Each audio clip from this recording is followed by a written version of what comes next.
Good morning. Welcome to 49ers in 5, your daily update on everything happening with the team that you need to know. I'm Rob Stats Guerrera. Today is Monday, November 20th, 2023. Here's what's happening with your San Francisco 49ers. Purdy out of the shotgun, looks left, throws end zone. Caught! George Kittle in the back of the end zone. Touchdown! San Francisco! That was one of 3 Brock Purdy touchdowns, courtesy of Greg Papa and Tim Ryan on KNBR.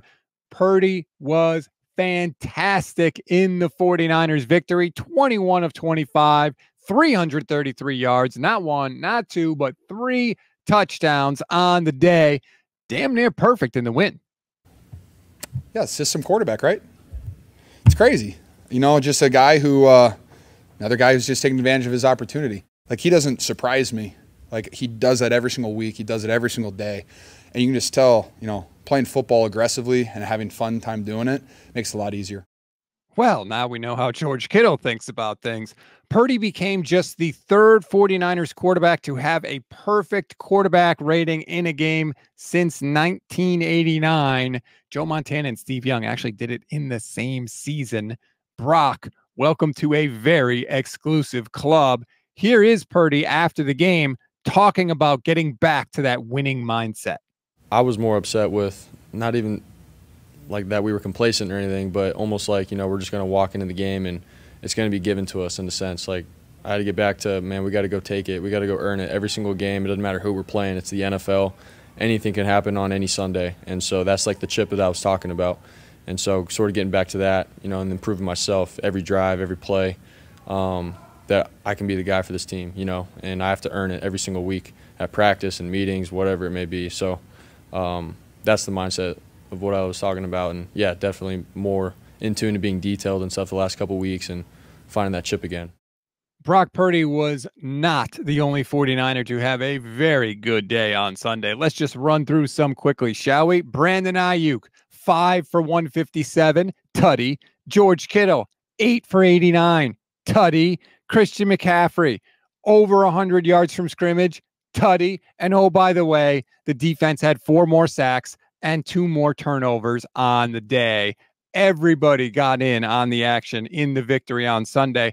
Plus, the Seahawks lost to the Rams. So that puts the 49ers alone in first place in the NFC West with control of that division firmly in their hands with 2 of their next 3 against the Seahawks. And oh, by the way, more on them in a minute.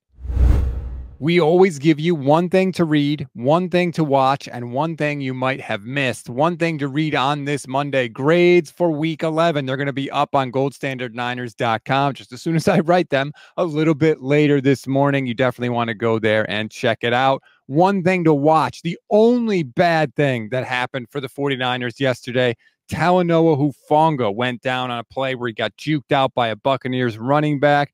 Not confirmed, but Kyle Shanahan did say after the game they think it's a torn ACL, which would, of course, end Hufanga's season. Kyle has a conference call 10 a.m. Pacific time today to know for sure. And if that's the case, Jair Brown is going to have to step up, and he did in limited action yesterday with an interception and a pass defended. One thing you may have missed, I mentioned earlier the Seahawks lost the game to the Rams. They may have lost more than that. Kenneth Walker, their running back, left with an oblique injury that Pete Carroll referred to as significant after the game. And Geno Smith has a bruise on the triceps of his throwing arm. Now, he did come back into the game after missing time, but obviously with the game 4 days away on Thanksgiving, 2 significant players have a lot less time to heal before a big game against the 49ers. That's a wrap on today's 49ers in 5. Please rate, review, and follow the Gold Standard Podcast Network. Enjoy your Monday, everybody. I will be live with Vish Kumar. And remember, Under Review, it's going to be at night now, 5 p.m. Pacific time. Vish and I will run through the entire game for you. Plus, we'll react to the Talanoa Hufanga news, which, again, we think is probably going to be a torn ACL. But Vish and I will be live. It'll just be later at night. Please join us on the YouTube page. Like and subscribe, hit that little bell notification, and then you'll know every single time we go live, which is pretty much every single weekday here on the Gold Standard Podcast Network. I'm Rob Stats Guerrera. We'll talk later today.